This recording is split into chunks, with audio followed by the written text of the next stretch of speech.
Free हो गए हैं तो प्लीज आए।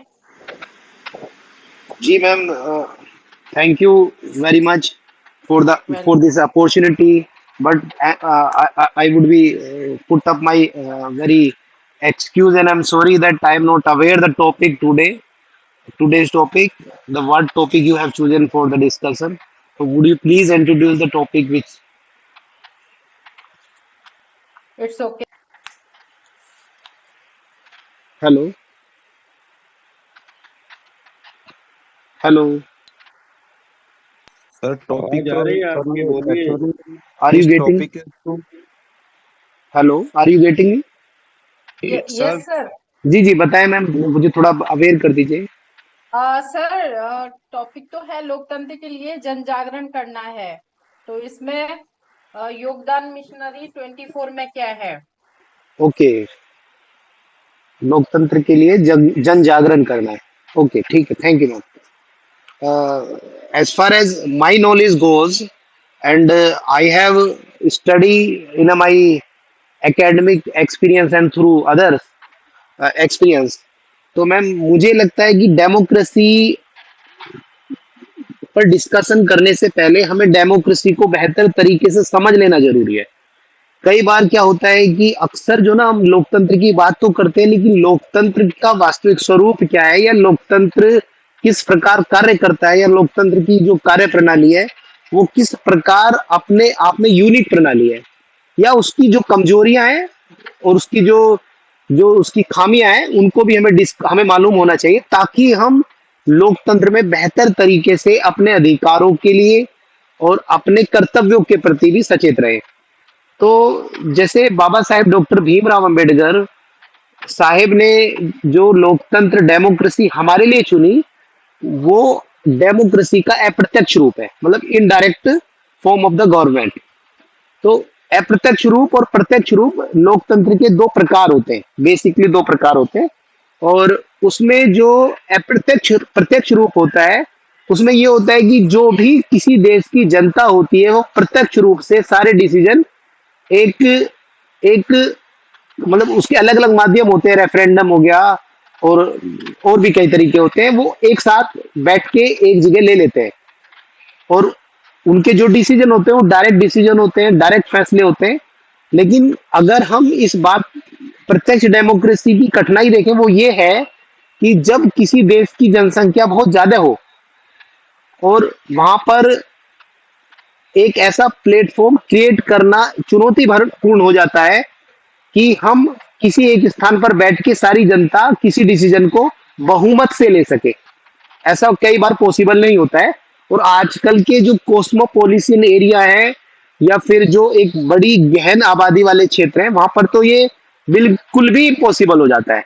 तो इस समस्या को दूर करने के लिए डेमोक्रेसी का एक और स्वरूप, मतलब एक और टाइप उभर कर सामने आया पूरे विश्व स्तर पर, उसको कहते हैं हम इनडायरेक्ट डेमोक्रेसी। अब इनडायरेक्ट डेमोक्रेसी में क्या होता है कि हम अपने जो फैसले होता है जनता वो लेती तो खुद ही है, लेकिन वो अपने चुने हुए प्रतिनिधियों के माध्यम से लेती है। और जो चुने हुए प्रतिनिधि डिसीजन लेते हैं वो ये माना जाता है कि वो आम जनता ही उस डिसीजन को ले रही है, वही जनता, उसी देश की जनता उस डिसीजन को ले रही है। और उनका बहुमत, चुने हुए प्रतिनिधियों का बहुमत आम जनता का बहुमत मान लिया जाता है। तो इसको कहते हैं हम अप्रत्यक्ष, indirect form of the democracy. तो बाबा साहेब कहते थे ये तो जो डेमोक्रेसी का जो स्वरूप है, और इसको जो हमने संविधान में चुना है, जो राजनीतिक रूप से हमने डेमोक्रेसी को स्वीकार किया है और उसको हमने जगह दी है कि भाई हर व्यक्ति लोकतंत्र में। अच्छा, डेमोक्रेसी की कुछ मौलिक विशेषताएं बाबा साहेब ने कई अपने भाषणों में विस्तार से बताई है। और उसमें वो कहते हैं कि डेमोक्रेसी की जो सबसे बुनियादी बात है वो है कानून का शासन होना, कि डेमोक्रेसी में किसी व्यक्ति विशेष का शासन नहीं होता, वहां पर कानून का शासन होता है। और बाबा साहेब इस बात को बड़े ही शिद्दत के साथ फील करते थे। उनके पूरे जीवन की लड़ाई यही थी कि शासन हमेशा कानून का होना चाहिए। जैसे आप जानते होंगे कि गांधी थे, गांधी जी ने कई बार ये प्रयास किया, समाज के सामने, देश के सामने अपना ये परसेप्शन उन्होंने सामने रखा कि अगर बदलाव की जरूरत है तो हृदय परिवर्तन से हो जाएगा। वो ट्रस्टीशिप का सिद्धांत रखते हैं, हृदय परिवर्तन का सिद्धांत रखते हैं। और गांधी जी कहते हैं कि भैया कोई भी कुछ भी करने की जरूरत नहीं है, एक टाइम आएगा जो लोग आज शोषण करता है उनका हृदय बदल जाएगा, और वो उनके हृदय जैसे ही बदलेगा वो जो विशेषाधिकार संपन्न है वो अपना विशेषाधिकार छोड़ देंगे, और जो संपत्ति पे कुंडली मार के बैठे वो भी छोड़ देंगे। और हृदय परिवर्तन का हमें इंतजार करना होगा, हमें बातचीत करनी होगी, विमर्श करना होगा। वो डेमोक्रेसी के इस तरीके को मानते थे। बाबा साहब ने कहा ये सारी जो बातें आप मेरे को बता रहे हो, या ये बातें जो प्रचारित की जा रही हैं, ये डेमोक्रेसी का रूप नहीं है, बल्कि डेमोक्रेसी के नाम पे एक छलावा है। और उन्होंने इसे सिरे से नकार कर दिया। वो कहते थे डेमोक्रेसी का मूल तत्व है रूल ऑफ लॉ, कानून का शासन होना चाहिए।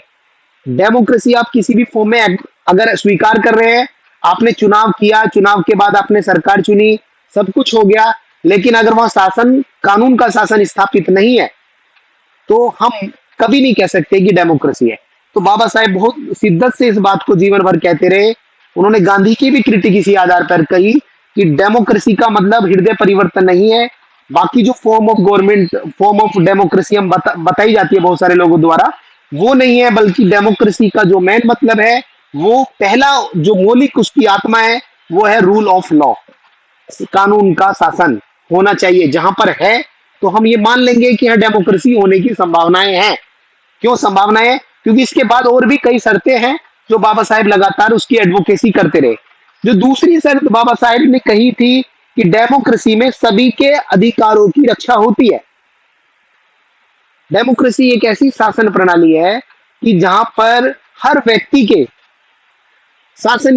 व्यक्ति के अधिकारों की रक्षा करने की जिम्मेवारी शासन की होती है, प्रशासन की होती है, और हर आदमी की रक्षा होती है। और उसके लिए संवैधानिक प्रावधान होते हैं, कानूनी प्रावधान होते हैं। और अगर किसी तंत्र में हर व्यक्ति के अधिकारों की रक्षा नहीं हो पा रही है, कुछ लोगों के अधिकारों का बलिदान करके कुछ लोगों को फायदा दिया जा रहा है, तो ऐसी व्यवस्था को हम डेमोक्रेसी नहीं कह सकते।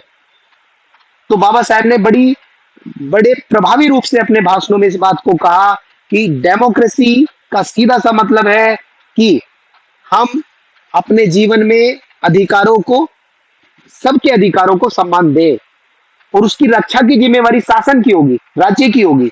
राज्य की पहली जिम्मेवारी होगी कि वो लोगों को सुरक्षा और उनके अधिकारों के संरक्षण के लिए सारे उपाय करे। अगर कोई शासन ऐसा कर पाता है, अगर कोई राज्य ऐसा कर पाता है, तो हम ये मान लेंगे कि वहां डेमोक्रेसी है। तीसरी बात, बाबा साहेब डॉक्टर अंबेडकर साहब कहते थे कि डेमोक्रेसी का एक मतलब है हर आदमी का मूल्य बराबर होना चाहिए। ये बात उन्होंने जॉन लॉक से ली। जॉन लॉक राजनीति के एक बहुत बड़े चिंतक हुए, तो वो कहते थे कि कोई आदमी गरीब है, अमीर है, पढ़ा लिखा है, अनपढ़ है, या वो किसी भी पृष्ठभूमि से आता है, हर आदमी को के पास प्राकृतिक रूप से, नेचुरल रूप से उसके पास सोचने की, समझने की क्षमता मौजूद है, और वो अपने डिसीजन, अपने हित बेहतर तरीके से ले सकता है। तो उसमें इंसान के सम्मान या क्या कहते हैं, जो मानव की गरिमा है, उसको जॉन लॉक ने केंद्र में रखा, और इस विचार को as it is doctor Baba Saheb Bhimrao Ambedkar ji ने अडॉप्ट कर लिया। वो ये कहते थे कि हर आदमी बराबर है, मतलब everyone is equal, you can not discriminate among the people on any ground, कि भाई आपको समानता की बात करनी पड़ेगी। इक्वालिटी के बिना डेमोक्रेसी का कोई मतलब नहीं रह जाता। तो वो कहते थे सभी लोग समान है और सबका वोट बराबर होगा। अगर अंबानी है उसका भी बराबर होगा, बिड़ला है तो उसका भी बराबर होगा, एक रिक्शा चालक है उसका भी बराबर होगा। कई बार हम लोग मीडिया में या अलग अलग जगह पे फोटो देखते हैं कि एक रिक्शा चालक है कि भाई ये तो कुछ भी नहीं जानता होगा, या तो ये ऐसा जो लोग का नहीं मानना था, बाबा साहेब का भी नहीं मानना था। इसलिए उन्होंने संविधान में इस बात की एडवोकेसी की कि मैं राइट किसी समाज को नहीं दे रहा हूं, मैं राइट व्यक्ति को दे रहा हूं। हम व्यक्ति की गरिमा, राष्ट्र की एकता और अखंडता सुनिश्चित करने वाली बंधुता बढ़ाने के लिए, जैसे कि आप जानते होंगे कि जो बाबा साहेब थे, उन्होंने जो हमारी प्रस्तावना है, हम भारत के लोग भारत को एक संपूर्ण प्रभुत्व संपन्न समाजवादी पंथ निरपेक्ष लोकतंत्रात्मक गणराज्य बनाने के लिए तथा उसके समस्त नागरिकों को सामाजिक, आर्थिक, राजनीतिक न्याय, विचार, अभिव्यक्ति, विश्वास, धर्म, उपासना की स्वतंत्रता, प्रतिष्ठा और अवसर की समता प्राप्त करने के लिए तथा उन सब में व्यक्ति की गरिमा, राष्ट्र की एकता और अखंडता सुनिश्चित करने वाली बंधुता बढ़ाने के लिए दृढ़ संकल्प होकर अपनी संविधान सभा में मिति मार्ग शुल्क 7वीं संवत 2006 विक्रमी को एतद द्वारा अंगीकृत, अधिनियमित और आत्मर्पित करते हैं। इस पूरी प्रस्तावना में बाबा साहब ने जो उनके विचार रिफ्लेक्ट होते हैं, या भारत की जो स्वतंत्रता आंदोलन से जो हमने मूल्य निचोड़ के निकाले, वो जो रिफ्लेक्ट होते हैं, उसमें जो अधिकार है वो व्यक्ति को दिए जाते हैं। संविधान व्यक्ति की गरिमा की बात करता है, व्यक्ति को अधिकार देने की बात करता है। तो एक व्यक्ति, हर व्यक्ति का गरिमा है, हर व्यक्ति का मूल्य है। हम किसी भी व्यक्ति को छोटा बड़ा करके नहीं आंक सकते। हमें हर व्यक्ति की गरिमा को समझना होगा, उसके मूल्य को समझना होगा। इस बात को बाबा साहेब डॉक्टर भीमराव अंबेडकर बड़ी शिद्दत के साथ लगातार अपने भाषणों में इस बात को उठाते रहे। अगली बात जो बाबा साहेब डॉक्टर भीमराव अंबेडकर साहब कहते हैं, वो कहते हैं कि जो डेमोक्रेसी में जो राजनीतिक सत्ता प्राप्त करने का जो तरीका होता है, वो स्वतंत्र और निष्पक्ष चुनावी प्रणाली होगी। अगर कहीं पर स्वतंत्र और निष्पक्ष चुनावी प्रणाली सत्ता प्राप्त करने के साधन के विकल्प के रूप में, प्रक्रिया के रूप में, एंड हमारे को क्या हासिल हो रहा है इसको भूल जाइए। हमें प्रक्रिया भी फेयर और जस्ट को अपनाना है। जस्ट एंड फेयर प्रोसीजर होना चाहिए, मतलब निष्पक्ष और स्वतंत्र तरीके से अगर हम किसी सरकार को चुन पा रहे हैं, और वो चुनने वाली सरकार जो होगी, अगर वो लोगों को के अधिकारों की रक्षा कर पा रही है, लोगों को स्वतंत्रता, उनके मौलिक अधिकार, उनकी सुरक्षा की जिम्मेवारी ले पा रही है और उस पर काम कर पा रही है, तो हम तब भी मान लेंगे कि वो डेमोक्रेसी है। फिर और जो चुने हुए डिसीजन होते हैं डेमोक्रेसी में, जो चुने हुए जो हमारे नेता डिसीजन लेते हैं, जो हमारे रिप्रेजेंटेटिव डिसीजन लेते हैं, वो फाइनली डिसीजन जनता के डिसीजन होते हैं। जैसे कि एक छोटा सा एग्जांपल, बाबा साहब डॉक्टर भीमराव अंबेडकर से किसी ने पूछा कि भाई आपने जो डेमोक्रेसी का पूरा सेटअप बनाया है, उसमें तो मतलब, क्योंकि बहुत लंबी बहस चली थी कि भाई हम कैसी प्रणाली अडॉप्ट करें, संविधान में कैसी प्रणाली हम अडॉप्ट करें जिससे कि सत्ता को कोई भी व्यक्ति प्राप्त कर पाए। तो उन्होंने कहा कि इसमें एक व्यक्ति की तो बात हो ही नहीं, यहाँ तो राजनीति का खेल अलग तरीके से होगा, बहुत सारे उसमें जो क्रिटिक्स निकल कर आए। तो बाबा साहब ने कहा कि मान लीजिए कि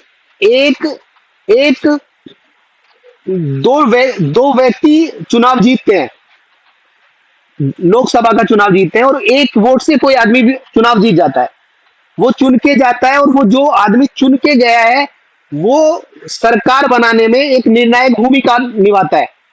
मतलब सरकार में टाई हो गई, टाई के बाद वो एक मात्र सांसद जो है वो डिसीजन लेता है कि मैं जिसकी तरफ चला गया वो सरकार बन जाएगी, और वो जो सांसद है वो एक वोट से जीता है।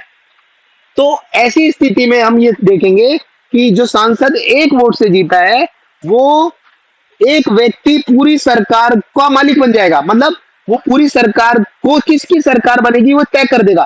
तो एक आदमी की वोट की ये कीमत है कि डेमोक्रेसी में, क्योंकि एक व्यक्ति की गरिमा है और ये सिस्टम हम एडॉप्ट कर पाए हैं। तो बाबा साहब ने ये कुछ विचार रखे, लेकिन बाबा साहब यहां नहीं रुके। बाबा साहब की जो सोच थी वो 4 कदम आगे थी। वो क्या कहना चाहते थे? वो कहते थे कि डेमोक्रेसी के 5 स्टेप होते हैं। बाबा साहब ने कहा राजनीतिक रूप से आपने डेमोक्रेसी आ गई। दूसरी चीज होती है आप आर्थिक सामाजिक रूप से डेमोक्रेसी लेके आए, संसाधन में सामाजिक रूप से, मतलब हर आदमी को समाज में गरिमा में, क्या कहते हैं, जीवन जीने का अधिकार मिले, समाज में भेदभाव खत्म हो। दूसरी बात कहते हैं आर्थिक संसाधनों का समान वितरण हो, औचित्यपूर्ण वितरण हो। ये भी आर्थिक रूप से, सामाजिक रूप से वो डेमोक्रेसी की बात कर रहे हैं। और उसके बाद एक चरण और बढ़ते हैं, वो ये कहते हैं कि democracy way of life. Democracy की एक और चरण में बाबा साहब कहते हैं कि आपके जीवन में डेमोक्रेसी हो। आपको किससे शादी करनी है, आपको कौन सा सब्जेक्ट चूज करना है, आपको क्या पढ़ाई करनी है, आप अपने जीवन के जो महत्वपूर्ण फैसले हैं, छोटे छोटे फैसले हैं, वो आपके जीवन में डेमोक्रेसी हो और आपके फैसलों के आदर दूसरा व्यक्ति करे, ये उसका कर्तव्य होता है। डेमोक्रेसी का मतलब है कि अगर हमारी बेटी ने डिसीजन लिया है, हमारी बहन ने डिसीजन लिया है, हमारे बेटे ने डिसीजन किया है कि मैं ये सब्जेक्ट चुनूंगी, मैं इस चीज को पढ़ूंगा या मैं उससे शादी करूंगा, तो हम उससे विचार विमर्श तो कर सकते हैं, उससे सहमति और असहमति तो दिखा सकते हैं, लेकिन हम अपने विचार उस पर थोप नहीं सकते। अगर हम थोपेंगे तो डेमोक्रेसी की हत्या हो जाएगी। डेमोक्रेसी की विचार विमर्श का रास्ता तो खोलती है, लेकिन वो इस रास्ते को बंद कर देती है कि हम किसी के, इसलिए कहा जाता है डेमोक्रेसी में कि आप, अगर एक आदमी भी गलत है तो हो सकता है वो गलत हो, लेकिन हम डेमोक्रेसी में उसको इस आधार पे गलत नहीं कह सकते कि भाई सब बाकी सब ठीक है, तुम ही गलत हो तो तुम चुप हो जाओ। डेमोक्रेसी उस सिस्टम को कहते हैं जहां अगर सारी दुनिया एक तरफ गलत बोल रही है, सही बोल रही है, और एक आदमी गलत बोल रहा है, तो उसको भी डेमोक्रेसी में सुनने का, बोलने का अधिकार मिलना चाहिए। ये डेमोक्रेसी होती है, ये democracy in way of life. और अंतिम अवस्था जो होती है डेमोक्रेसी की, वो होती है हमारी सोच की। हमारे जीवन में रिफ्लेक्ट हो रहा है और हमारी सोच में जो विचार आ रहे हैं वो भी डेमोक्रेटिक है। हम किसी की भावनाओं को, हम कुछ बोल रहे हैं, हमारे कर्तव्य के रूप में डेमोक्रेसी आ जाती है कि भाई हम कुछ भी कर रहे हैं तो सामने वाले को आहत ना हो, किसी की भावनाओं को ठेस ना पहुंचे, हम अपने आप में संयम रखने लग जाते हैं। तो ये पांचवी स्टेज होती है डेमोक्रेसी की। और ये डेमोक्रेसी की जो स्टेज है, इसको बाबा साहेब अपनाने की बात करते थे, और वो ये कहते थे अभी हमने पहले चरण में कदम रखा है, अभी बाकी 4 चरण बाकी हैं। और अगर हम डेमोक्रेसी, बहुत सारी क्रिटिक डेमोक्रेसी के खिलाफ भी खड़ी होती है कि भाई भारत में डेमोक्रेसी तो एक मजाक है। बहुत सारी क्रिटिक आती है कि यहाँ तो नेताओं का शासन है, यहाँ तो तमाशा होता है, राजनीति में ये होता है, वो होता है, दुनिया भर की चीजें। लेकिन आज के टाइम में पूरे दुनिया के अंदर डेमोक्रेसी की 100 बुराइयां हैं, उससे कोई इंकार नहीं है, लेकिन उसके बावजूद भी डेमोक्रेसी का जो मॉडल भारत ने अपनाया है, या भारत में जो प्रयोग किया जा रहा है, जो विकास हो रहा है डेमोक्रेसी का, वो सबसे बेस्ट मॉडल माना जाता है। आज के टाइम में डेमोक्रेसी से अच्छा मॉडल कोई है ही नहीं शासन प्रणाली का। बाकी जितनी शासन प्रणालियां हैं, जो राजतंत्र है, तानाशाही है, एक व्यक्ति का शासन है, अल्पतंत्र का शासन है, ये जितने भी शासन प्रणालियां हैं वो सारी की सारी सब जगह एडोप्ट करके देखी गई हैं, लेकिन सबसे ज्यादा सफल प्रणाली डेमोक्रेसी, भारत जो डेमोक्रेसी है वो शासन प्रणाली है। इसके लिए एक एग्जाम्पल जो बहुत बड़े स्कॉलर समाज है वो भी देता है, और मैं आपको एक बात बता देता हूँ कि जब चाइना में 1961 के आसपास बहुत बड़ा अकाल आया था, वहां 3 करोड़ लोग मरे थे। और भारत उस समय संसाधन के रूप में चाइना से बहुत पीछे था, लेकिन यहाँ पर उसका असर उतना नहीं हुआ, यहाँ पे लोगों की मृत्यु उतनी नहीं हुई। उसका कारण ये था कि भारत में जो डिसीजन सरकार ले रही थी वो डेमोक्रेसी के कारण समाज के दबाव में आकर, वो जो जनता के दबाव में आकर फैसले जनता के हित में लिए गए। जबकि चाइना की सरकार ने अपने जो उनकी अल्प मत की सरकार है उसके तरीके से शासन प्रणाली को चलाया, वो डिसीजन वैसे लिए गए, तो 3 करोड़ लोग कम से कम चाइना के अंदर मृत्यु के ग्रास में चले गए। तो ऐसी परिस्थिति में सिद्ध हो गया कि चाइना और भारत में हो सकता है आर्थिक रूप से चाइना ज्यादा विकास कर रहा है, लेकिन चाइना का जो विकास है वहां के लोगों की आवाज को दबा के किया गया है। हमारे यहाँ का जो विकास है हो सकता है वो पीछे है वो, लेकिन यहाँ पर सबसे बातचीत करके, सबसे मशवरा लेके, मतलब ठोक पीट के, सब कुछ करा के तब जाके विकास हुआ है। विकास धीमा हुआ है लेकिन विकास स्थायी हो रहा है, जो भी हो रहा है। और हमारा जो संविधान है वो इसको प्रमोट करने की बात करता है, डेमोक्रेसी को प्रमोट करने की बात करता है। और अगर कोई व्यक्ति, आजकल देखा होगा आपने कि ऐसे भी नारे समाज में सुनने को मिलते हैं कि भाई किसी व्यक्ति का शासन स्थापित कर दो, जैसे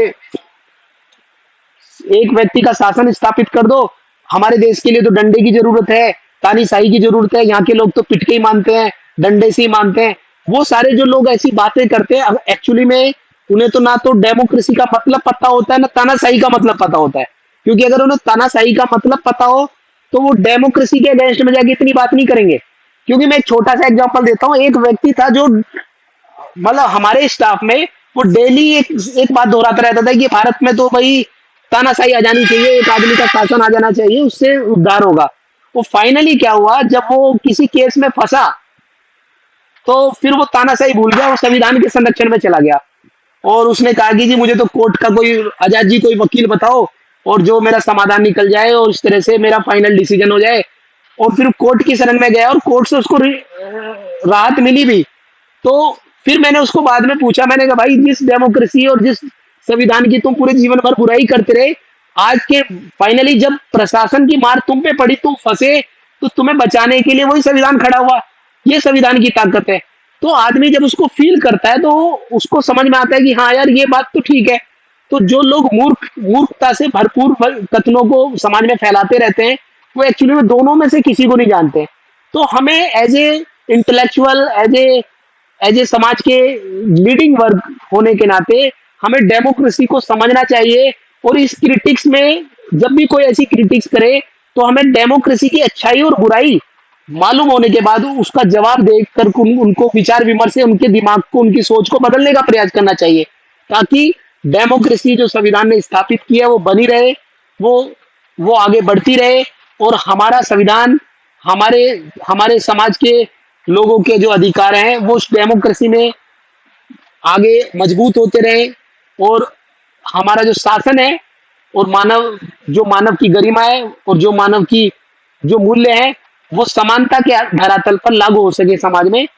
और अगर हम ऐसा कर पाते हैं तो डेमोक्रेसी जो बाबा साहेब के सपनों की डेमोक्रेसी थी, हम उस लक्ष्य तक पहुंचने का प्रयास कर पाएंगे और हम उस पर जरूर पहुंचेंगे। जिस ऐसे समाज की संरचना हम जरूर कर पाएंगे जहाँ सभी को समानता, स्वतंत्रता, न्याय, गरिमा और डेमोक्रेसी के जो वास्तविक जो आनंद है उसकी प्राप्ति हो सकेगी। डेमोक्रेसी का आनंद आज के टाइम में वैसा ही आनंद है जैसे हम स्वर्ग के आनंद की बात करते हैं काल्पनिक रूप से।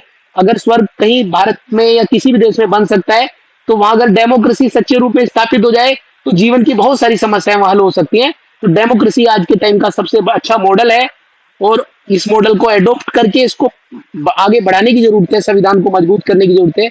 इन्हीं शब्दों के साथ मैं अपनी बात को यही विराम दूंगा। आप लोगों ने मुझे इतने ध्यान पर पूर्वक सुना और मुझे अपनी बात रखने का मौका दिया, उसके लिए मैं आपका आभार व्यक्त करता हूँ। जय भीम, जय भारत। जय भीम, जय भारत सर। बहुत बहुत साधुवाद आपका, आपके विचारों के लिए बहुत बहुत साधुवाद सर।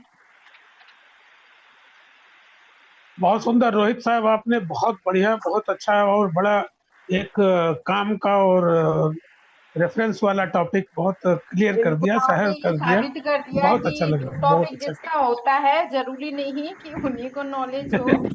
नॉलेज यस हर यस, किसी को होनी चाहिए। तो ये चीज आपने बहुत साबित की, आपके लिए बहुत बहुत साधुवाद सर अगेन। बहुत सुंदर सर, बहुत सुंदर। सर एक क्वेश्चन है लोकेश सर का कि बौद्ध धर्म अपनाने का क्या नियम है। तो कोई भी साथी अगर उन्हें